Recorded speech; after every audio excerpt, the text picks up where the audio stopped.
家好 ，Obsidian 在最近推出了 1.4 版。在這個版本裡面，它新增了 Properties 核心外掛這個功能，可以很有效的讓我們直接使用視覺化的方法來編輯頁膜區的這一些欄位。以前必須使用純文字的方法自己來建立的頁膜區的資料，現在就可以透過 Properties 這個核心外掛，很方便的可以用視覺化的方法來輸入了。這可以大幅降低在使用頁膜區上面的一些困難度。首先來看一下，在最近的 Obsidian 幾個版本裡面，它到底添加了哪一些新的功能？在1.0 版的時候，它增加了多頁籤的操作界面。那在 1.1 的時候，增加了畫布的功能，讓我們可以直接將筆記使用畫布來做視覺化的呈現。在 1.2 版的時候，增加了書籤的功能，可以更快速的讓我們找出自己常用的筆記。在 1.3 版的時候呢，它大幅強化了 PDF 的檢視器，讓我們在瀏覽 PDF 檔案內容的時候呢，能夠更加的便利。1.4 版就是增加了頁膜區的視覺化的編輯功能。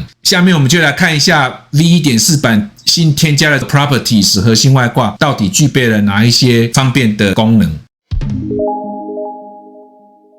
我們先來看一下 Properties 到底是什麼東西。事實上，我們在編輯中或者使用中的筆記，它其實就是一個 Markdown 格式的純文字的電子檔案。這個檔案呢，它會具備有作業系統指派給它的檔案相關的屬性，它會有入境的檔名、建檔的時間、最後存取的時間等等。編輯中的這個純文字檔就必須透過最開頭定義的頁膜區來賦予它制定的一些屬性。例如，我們在編輯中的讀書筆記，就可以在頁膜區裡面寫下作者的名稱、出版的日期、出版社的名稱、閱讀起訖日期等等這一些額外的資訊，透過這一些欄位的描述，就可以針對這個筆記呢賦予它更多的意義。透過了這個頁膜區，就可以讓文字添加了資料在純文字的內容裡面。透過這個資料，又可以透過 Data View 這一類的外掛來產生出我們需要的資訊。有了這些資訊，就可以匯總出經常使用的個人知識。這個是在個人知識管理上面一個很好的演進。現在透過頁膜區的 Properties 外掛，就可以讓純文字筆記的內容形成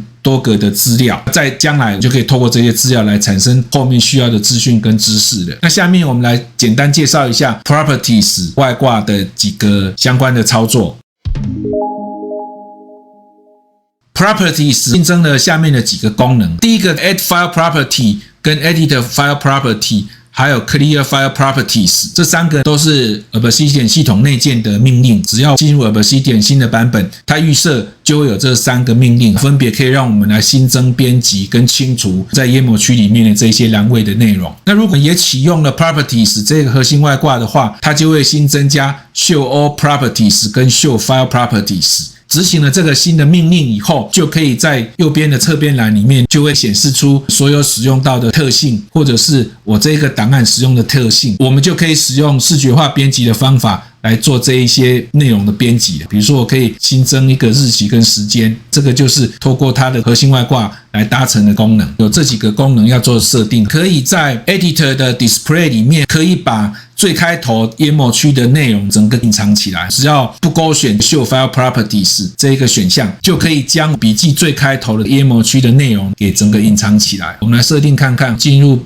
設定，然後在編輯器裡面找到 Display， 這裡面呢就有一個 Show File Properties， 我們就可以把它給關閉。接着我再回到筆記來看的時候，你就可以看到最上面的頁膜區就已經整個消失了。如果你要對它做編輯的話，你就可以使用命令，或者是透過側邊欄來對這一個筆記來做頁膜屬性的設定了。如果你覺得把筆記的內容跟這個頁膜區的設定拆分成兩塊的話，就可以使用剛剛這個設定把它隱藏起來，就可以使用獨立窗格的方法來編輯筆記的內容了。這個筆記在看的時候，它就是一個比較完整的全部是內容，相關的這些特性呢，就會放到另外一個窗格裡面。你不想使用這個核心外掛的話，你可以在核心外掛的選項裡面把 Properties 的核心外掛給關閉，就沒有辦法使用 Show All Properties 或者是 Show File Properties 這兩個窗格的功能了。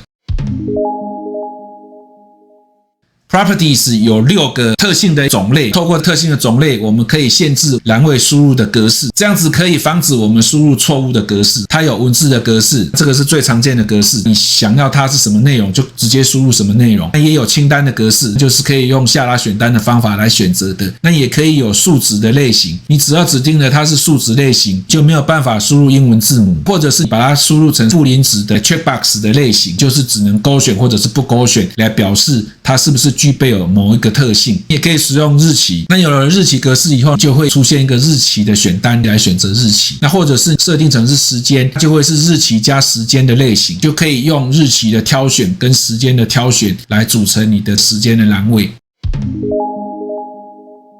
下面我們簡單來介紹一下基本的操作，只要在特性的最開頭左邊的這個圖示點擊一下，它就會出現一個清單，在這個清單裡面就可以去變更要使用的類型，或者是你可以直接使用 remove 把某一個特性給移除掉。要移除某一個特性最簡單的方法其實就是點擊了特性左邊的圖示以後，直接按刪除就可以把它給移掉了。如果想要做多行的選擇的話，那操作的方法是这個樣子，你先點擊了某一個特性以後，將游標移到另外一個特性的地方，然後按下 Shift 跟 Click， 它就會把剛剛選擇的這一些類型呢，全部都这些特性呢，全部就選取起來了。那這個時候你就可以針對它來做集體的操作，比如說整個把它移除。你點擊開頭的圖示以後，按着左鍵不放，就可以去拖拉它，把這一個特性呢移到一個新的位置以後再放開，它就會固定在這一個新的位置上面了。這個是使用拖拉的方法來移動的。這個就是在對檔案的特性可以做的幾個操作。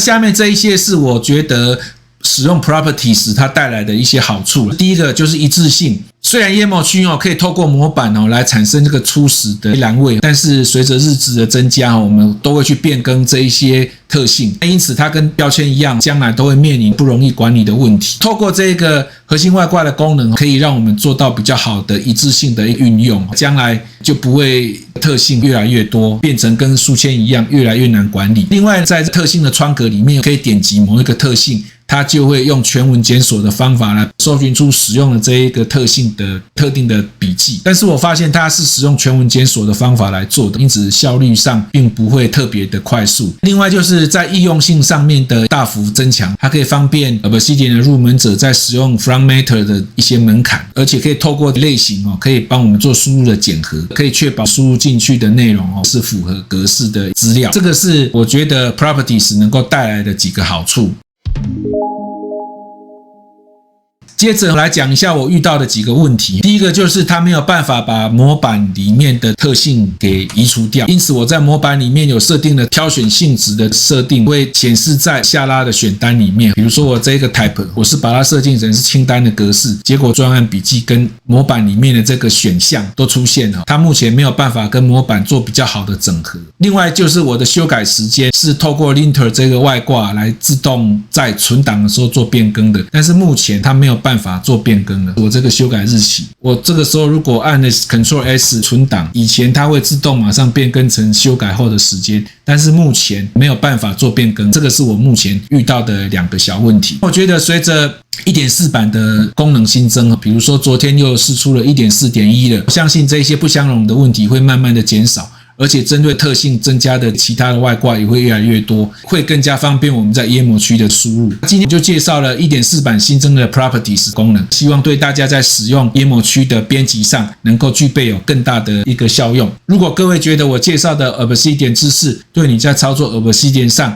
有幫助的話，請各位記得分享、按讚、訂閱，謝謝各位。